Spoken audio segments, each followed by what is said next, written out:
जो कल घटना हुई उसमें क्या प्रोसेस है पूरी, क्या लग रहा आपको? ये सब सोची समझी साजिश थी। हाँ हम सोए थे जी।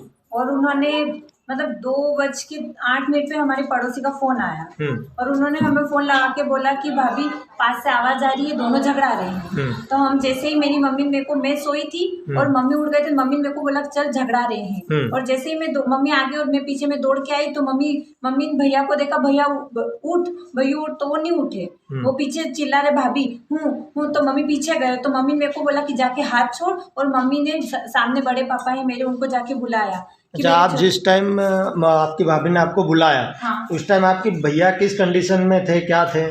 वो उनके सिर में लगी हुई थी और बहुत सारा खून था और वो उनको मैं बोल रही पर वो उठ नहीं रहे थे, बिल्कुल भी नहीं हिल रहे थे और हम बहुत डर गए थे। आपकी भाभी? वो बिल्कुल डरे हुए नहीं थे, वो बस ऐसे कर रहे थे। जो आदमी आए थे मेरे को बांध दिया, आदमी आए थे मेरे को बांध दिया, और मैंने उनका हाथ और पैर खोला और उसके बाद मैं भी मम्मी के पीछे चली गई, भैया उठो, और मेरे भैया हैं बड़े पापा का लड़का, उनको बुलाने के लिए। और फिर सब लोग आए और हॉस्पिटल लेके गए। अच्छा, हॉस्पिटल ले गए। उसके बाद जब पुलिस वगैरह मौके पे आई तो क्या पाया पुलिस ने, क्या हुआ घटनाक्रम पूरा? उन्होंने देखा कि भाभी अंदर बैठे हुए थे और मम्मी और मैं बाहर थे, हम रो रहे थे और भाभी अंदर बैठ के सबको बता रहे थे कि ऐसा ऐसा हुआ, कि चोर आए, मेरे को बांध दिया, पीछे ले गए।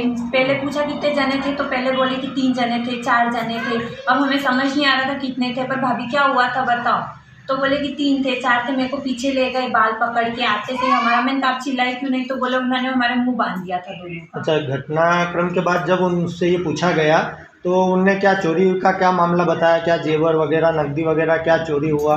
उन्होंने बोला कि मैंने उनको बोला कि तुम सब ले जाओ, मेरे पति को छोड़ दो, मेरे पति को मत मारो।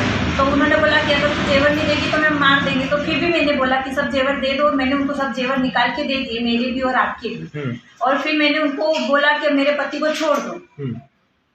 ये घटना किसने बताई, आपकी भाभी ने? हमारी भाभी ने। आपकी भाभी का क्या नाम है? प्रियंका। अच्छा, जब उसके बाद अब क्या चाहते हो आप? हमें न्याय चाहिए, उसे फांसी होनी चाहिए, हमें न्याय मिलना चाहिए। अच्छा, पुलिस में आरोपी कौन है? प्रियंका और कमलेश पुरोहित। अच्छा, अब उसके लिए क्या चाहते हो आप? फांसी, दोनों को फांसी मिलनी चाहिए, हमें न्याय मिलना चाहिए। अच्छा, आपकी भाभी का बर्ताव आपके भैया और आप लोगों के साथ कैसा था?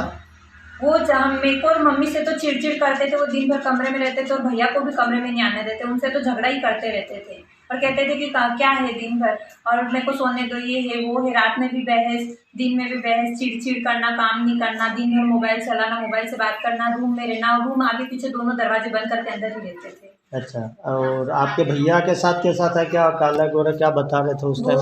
वो कहते थे कि आप काले हो, आप मेरे को डिजर्व नहीं करते हो, आपने मेरे लिए क्या किया है, मैं तो अच्छा लड़का डिजर्व करती हूँ, आपने मेरे लिए क्या किया है।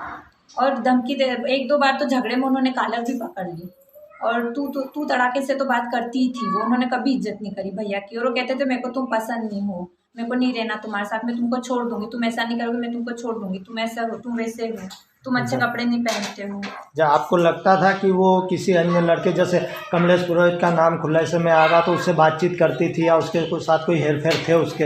हाँ, एक बार मैं 2020 में जब उनके भैया की शादी में गई थी ना, तब मैंने उनको देखा था उन दोनों को, और भैया को भी तब ये बात पता चल गई थी, लेकिन उन्होंने बहला फुसला के भैया को बातों में नहीं लिया। उसके बाद यहाँ आने के बाद वो दिन भर फ़ोन से बात करना, रूम में रहना, और 1-2 बार जब यहाँ खिड़की पे वो खड़े रहते थे और उनको पता नहीं था कि मैं बाहर हूँ, तो वो फ़ोन से बात कर रहे थे और खिड़की पे खड़े थे और बाहर से वो लड़का निकला बात करते, तो मैंने देखा। फिर जैसे मैंने भाभी के सामने देखा तो भाभी ने फ़ोन काट दिया। आपका शुभ नाम? ज्योति पुरोहित। आप क्या लगते हो? मैं उसकी छोटी बहन हूँ। देवकृष्ण। हाँ।